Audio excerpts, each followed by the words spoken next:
I would say a mathematician is a pattern searcher. This is the science of patterns, because if you understand that pattern, you can read the pattern into the future. The reason that we came up with trigonometry, sines and cosines is because this was the tool that allowed us to navigate the night sky. Music, for example, such a big connection between mathematics and music. That there is actually no differentiation between mathematics, sciences and the arts. But at its heart, it is the idea that we are being pushed and pulled around by the equations of nature, and if we understand those, we might be able to know something about our destiny. AI still can't put together a piece of literature. Perhaps it can for poetry, and it can certainly create a beautiful pattern. The AI is already producing things which are almost too complex for us humans, embodied beings, to understand.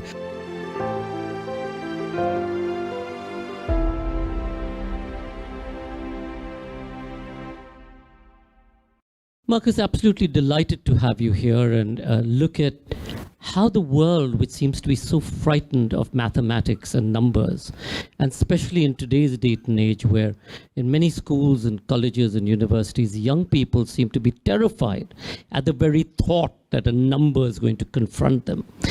Education has become so somewhat strange where you now have these divisions between mathematics and the sciences and of course the arts. But you of all people know that there is actually no differentiation between mathematics, sciences and the arts. So perhaps you can just set the stage by telling us how there's always been a correlation and a great relationship between the two, and how the great minds have always gone from one to the other to bring to fruition an idea or an invention, or travel to space, or even the social media that we seem to be so addicted to is all finally based around mathematics.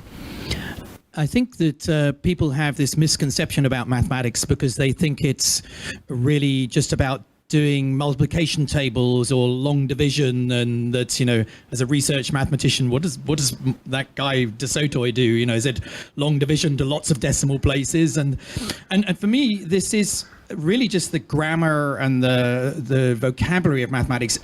With those ingredients, you can then do extraordinary things. You can tell stories about really how the universe works. Because for me, mathematics is a language. It's the universe's language, it's nature's language. And if we understand how this language works, we can then tell the stories of where we've come from. The fact that we know that we emerged from a big bang is about following a pattern back from now into the past. But perhaps more excitingly, looking forward, we can use our mathematics to see what might happen next. I mean, if I was going to define a mathematician, I would say a mathematician is a pattern searcher. This is the science of patterns. And if you can understand a pattern, then that gives you extraordinary power. It's probably our best tool for telling our fortune, what's going to happen next. Because if you understand that pattern, you can read the pattern into the future and know perhaps what's going to happen next, and perhaps know how to intervene to change the pattern to do something else. Climate change, for example. The only reason that we know what's happening to the climate is because of the data we've gathered, the patterns we've seen, that graph which is kicking upwards, and we now know we need to intervene to change that pattern to do something else. With the pandemic as well, it was all about gathering data in order to understand what was going to happen. And you know, it was those people who understood what exponential growth was about that could realize we needed to do something fast, because although it looks very gradual at the beginning, exponential growth very quickly, and we saw this unfortunately during the pandemic, very quickly just engulfs us. So I think that's why it's such an important subject for us going forward into the future, because it's our tool for being able to kind of read what is going to happen to the planet. And you were talking about patterns and how do you sort of project therefore, and yet at the same time we're saying, especially with the black hole, there's a whole new discovery that is not just about swallowing stars, but the recent discovery where from the black hole are emerging new stars, the new starbursts that are happening. Yeah, I mean, it's extraordinary that we're confined to the surface of this tiny little insignificant planet in the universe. I think only 300 people have ever left this planet.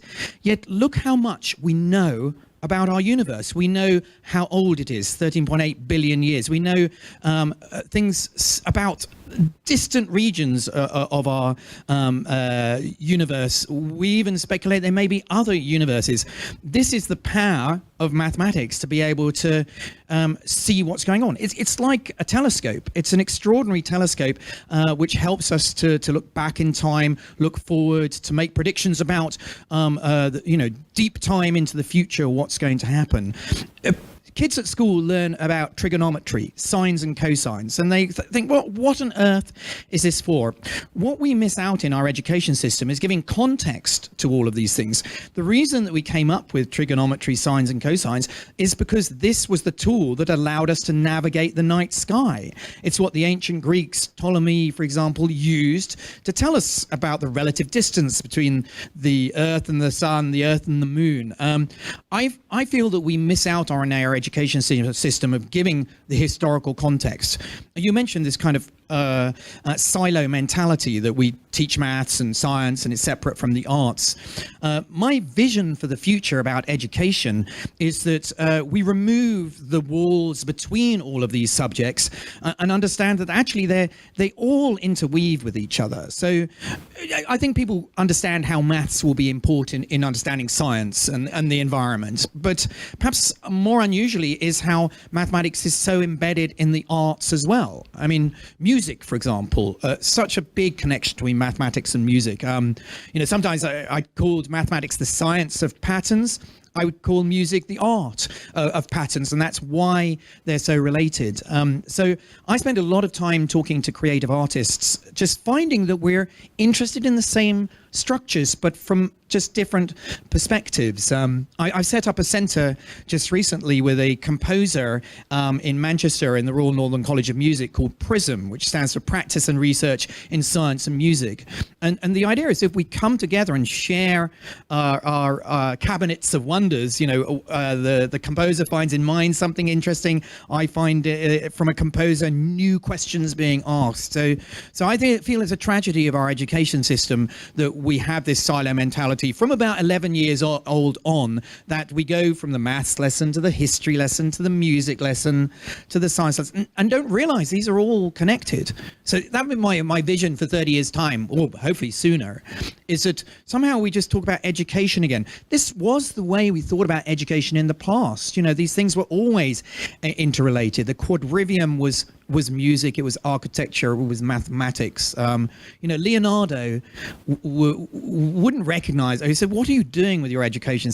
He was a scientist and an artist and fused all of these things together. We need to go back to the age of Leonardo. I keep saying we must have a course which is the history of mathematics, all the way from the invention of zero, Aryabhat, all the way to Leonardo, and everything that the ancients actually did. And then if you look at the way that in India, you look at your birth chart, which is numerical, and then you match the sun and the moon and Jupiter and Saturn and whoever's passing through whichever house, and plot your life based on these numbers and the planetary charts. It's absolutely fascinating, but we're very happy to read the astrological charts without necessarily understanding the numbers behind it. At that, most scientists will dismiss that as what a crazy idea to think that the stars are somehow controlling your destiny. But at its heart is the idea that we are being pushed and pulled around by the equations of nature, and if we understand those, we might be able to know something about our destiny. Certainly, maybe not so much on a personal level, because it's generally a very chaotic system, and a small change, that butterfly flapping its wings, can cause our destinies to head in a different direction. But I think on a planetary scale, we can use these kind of tools to tell the fortune of the planet. But I absolutely agree with you about the history of mathematics. I think that would really help a lot of people who perhaps are more comfortable with the humanities find a way into mathematics. And I think that's what we've always got to look for, find, is that everyone has their own way of viewing the world. Sometimes it's pictorial. People like a visual realm. Sometimes people might find music or history or storytelling. All of these. There are doors into the world of mathematics. And my feeling is with mathematics, sometimes you wonder, where did that rabbit come from? You've just told me this thing, you pulled a rabbit out of the hat, and I want to know, why are we doing that? What's the point of it? And where did it come from? The history of our subject will tell us that. It reveals why we needed something like the calculus, because around Newton's time, we're trying to understand a world in flux, a changing world. We needed tools to understand a world which isn't fixed and static. And what's fascinating is then looking at what was happening in the art of the time. It's the Baroque period. What's the Baroque painting? It's people falling off horses, and painters try to capture in an instant of action, of motion, what's happening in the architecture. It's all about motion inside the churches, curves. You have to move within these churches in order to understand them. And the same thing is happening in science. Newton and Leibniz are coming up with a scientific version of this, how to kind of freeze frames these unique moments of change and flux. And this becomes the most powerful tool to understand our universe, which is constantly changing. This is a tool to know what might happen next. Before we sort of envision the future, I just wanted to stay with history. Will you tell us, why was the invention of zero, the discovery of zero, so important in our understanding of the universe, mathematics, and every progression? People are always utterly staggered to learn that zero had to be created. It had to be discovered. There is a moment in history when suddenly zero, as a number in its own right, appears on the scene. You see, before that, what were numbers for? They were for counting things. So there's nothing there. Why do you need a number? So again, this is really interesting, because often mathematical discoveries reflect the culture from which they emerge. So in India, you have a culture which isn't scared of the void. In fact, the void is the possibility, sunyata, the possibility of something from nothing. Is the possibility of creation. Exactly. So this is, so I think they're much happier with the concept of nothing. Whilst in Europe, it took many centuries before this would be admitted as just why do we need another? The Romans didn't have a zero. There is no year zero, so we go from 1 BC to 1 AD, and that's really puzzling. There's actually a gap there. There was early ideas of zero in the Babylonians and the Mayans, but these were as placeholders in larger numbers to say there were no tens, no hundreds, but maybe 1,000. So, but no one thought about zero as a number in its own right. But once this was admitted, it releases just extraordinary amounts of mathematics. And this is what's so exciting. I mean, the other moment is when imaginary numbers, the square root of -1, comes on the scene. Again, there doesn't seem to be a number whose square is -1. Yet, when mathematicians suddenly said, but it'd be lovely if there was one. So they imagine a number. That's why they're called imaginary numbers. They created these numbers, and suddenly it unleashes incredible, powerful mathematics. Radar, for example, you wouldn't be able to land planes, some decades ago without going into the imaginary realm. Quantum physics doesn't make sense without these numbers. So it is a very creative subject, because you have to take these leaps into the unknown, creating zero, imaginary numbers. And for me, that was one of its appeals. For me, I wanted to do something creative. I loved the arts. I loved music. I loved doing theatre. But I also loved the logic of science and its power to tell us about our universe. For me, mathematics was that beautiful sort of bridge between these two worlds. It was incredibly creative. I can create worlds mathematically that don't physically exist, but only exist in the mind. And I can explore their properties. And every now and again, we get a surprise. Something we thought was just pure exploration of the mind suddenly turns out to be exactly the thing that's needed 200 years in the future to describe what's going on in our universe.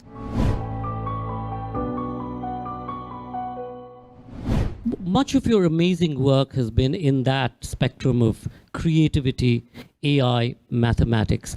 Tell us a little bit about that, and also extrapolate into the future. I mean, we were talking recently about how AI still can't put together a piece of literature. Perhaps it can for poetry, and it can certainly create a beautiful pattern which could represent a painting of sorts, but it still can't actually write a chapter which makes any sense.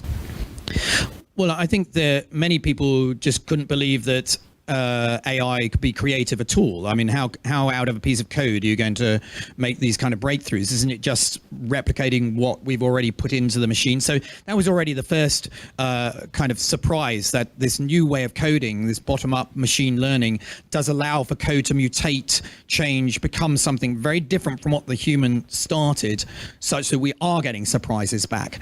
The best creativity at the moment, I would say, is in the visual world. Music as well, because patterns, somehow there's an algorithmic nature to where you can create music. The interesting thing is language. You see, you might think, well, surely it can just understand sentences and a dictionary and just start writing. But I think what this reveals is that all of the arts are just not isolated as just language or picture or music. These things are all interrelated. And going forward, that will be the revolution that needs to happen in AI. AI at the moment is very narrow in its training. If it's trying to write, it just gets given the written word to learn on. But it needs to be given history, culture. There are interesting challenges called Winograd challenges, which are sentences that we as humans can understand an ambiguity in, which an AI just doesn't understand because it doesn't have the historical, cultural context. So my feeling is that in 30 years' time, we probably will understand that we need to train AI not just on one particular type of data, but that we need to make general intelligence. That will be the really interesting move. For example, I did an exercise getting a piece of AI to learn how to write like Bach. Bach is a very algorithmic composer, place where AI always starts. And we got the AI to train on all Bach's piano works. And then we gave it a piece it hadn't seen before, one of the English suites. And we took sections out of it and asked it to fill it in. And then we played it to the audience at the Barbican in London and asked the audience, can you tell where it goes from real Bach to artificial Bach? They couldn't tell at all. The person who could tell was the harpsichord player, Mahanis Vahani. First of all, he said, look, I know this piece, but it's not that. Whenever it goes to the AI, I can't play it because the fingering is impossible. And that's really interesting because AI isn't embodied very often. And so it didn't care about the fingering. So that's one of the issues. The fact that we are embodied is so much part of our intelligence. And for the AI, it's very often unembodied. And so we'll create things which don't connect with us. The second thing is, why are these called the English suites? Because Bach loved the cadences of the English language, and he wanted to put that into music. He has the French suites, the Italian concerto, and so we'd only given it music to learn on. We hadn't given it language, and it's this idea that culture and history are so much part of all of the art and the science we do, and that's what we will need to give AI before it really genuinely might be able to do things which match our creativity. But I think going forward, actually what we're going to see is something rather strange happening. I think we're already beginning to see it, that the AI is already producing things which are almost too complex for us humans, embodied beings, to understand. The music is starting to be of a texture that our ears can't decode. The visuals are very chaotic.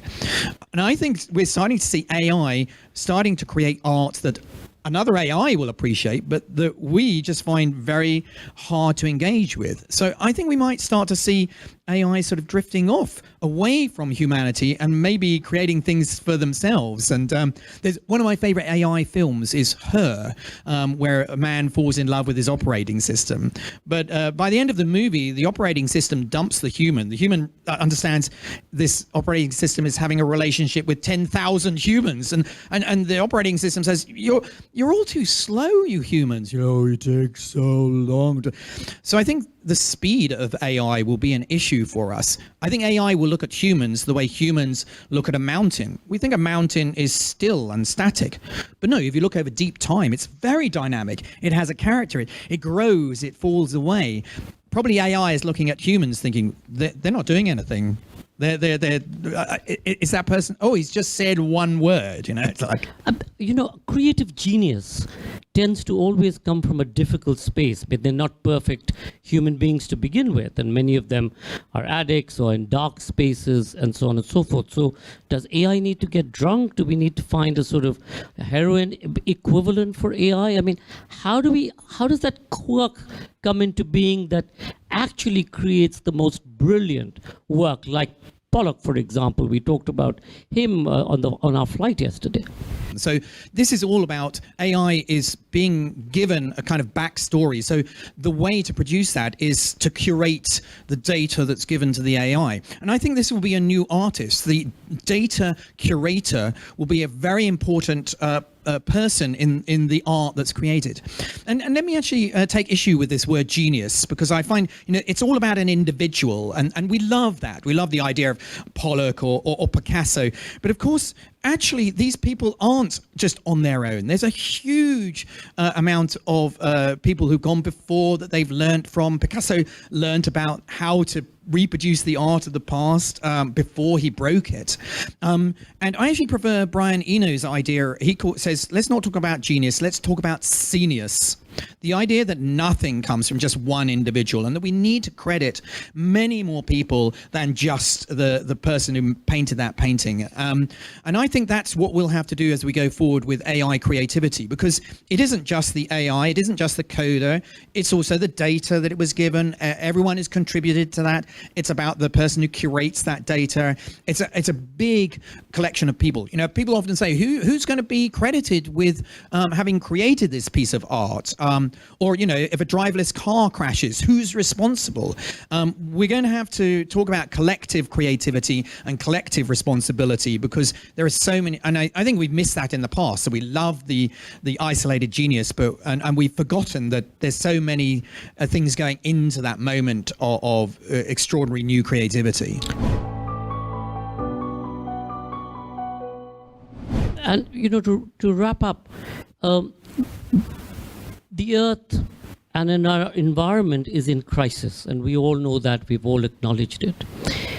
What do we need to do within the scientific community and people like ourselves who continue to look at this as one of the biggest issues, which will only define the lines much more in terms of inequity, poverty, and all that's affected with climate crisis? How can science, technology, AI, all of the resources that are available to us today, how can this help us to address this issue into the future, 30 years ahead? Well, I think we need to really change people's behaviors and I think people genuinely don't realize that we are in a climate emergency. And I think us scientists fall into the trap of thinking, we've just got to show them the numbers, the data. Let's show them that graph of the, and it just doesn't resonate for people. And in a way, I think what we have to do is something quite unscientific. What people respond to is a story. This is why I think science at literary festivals is so important, because we have stories to tell, and we need to tell our science as if it's a story, which will then engage the emotions of our audience. So sometimes although we have data across the world, perhaps the best thing is to tell a story of a particular community that has been hit extremely hard by the climate emergency. And that's what might actually convince people, along with the data, that they need to engage and do something. I think vaccination has been a big issue, and people being anti-vax.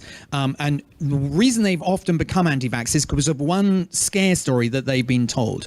So I think I like George Monbiot's kind of idea. You can only overturn one story with another story. So we've got to show them the data, yes, about vaccinations, but also show them just one case of a kid that got measles and died because they hadn't had the vaccine. That story will probably be more effective than all of the data. So, but I think, science will have a lot to offer. We're already working on solutions about how to capture carbon in the environment, the more innovation that comes up with. Safe nuclear power, for example. We already know that would be a fantastic way of getting off the dependency on coal, but already that still has a bad story about it. We need to address that. Also, just changing our eating habits. if people understand the impact that eating beef has on our environment and the change that could have. So I think science will be coming up with solutions, but we already have some solutions there that we need to persuade people to change their behaviors in order to try and avert this crisis. And the last question, what's the new research that you're working on right now, which you're very excited about, which may come to fruition?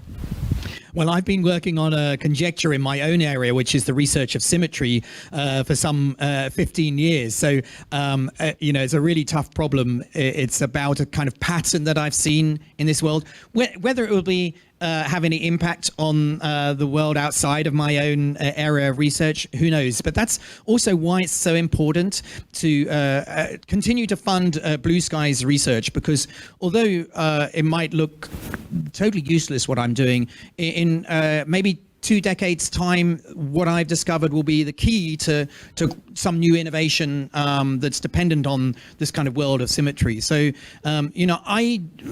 I do my research because I love to discover truths about the universe, universal truths. I love it just for the sake of the discovery of these new ideas. But actually, mathematics, we get our money because so many innovations have come from people just playing with mathematics just for the pure joy of it.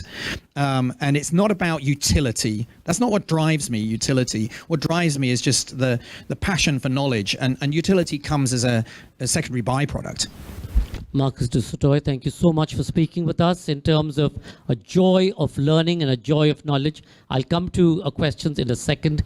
Thank you so much for being with us here. Absolute pleasure.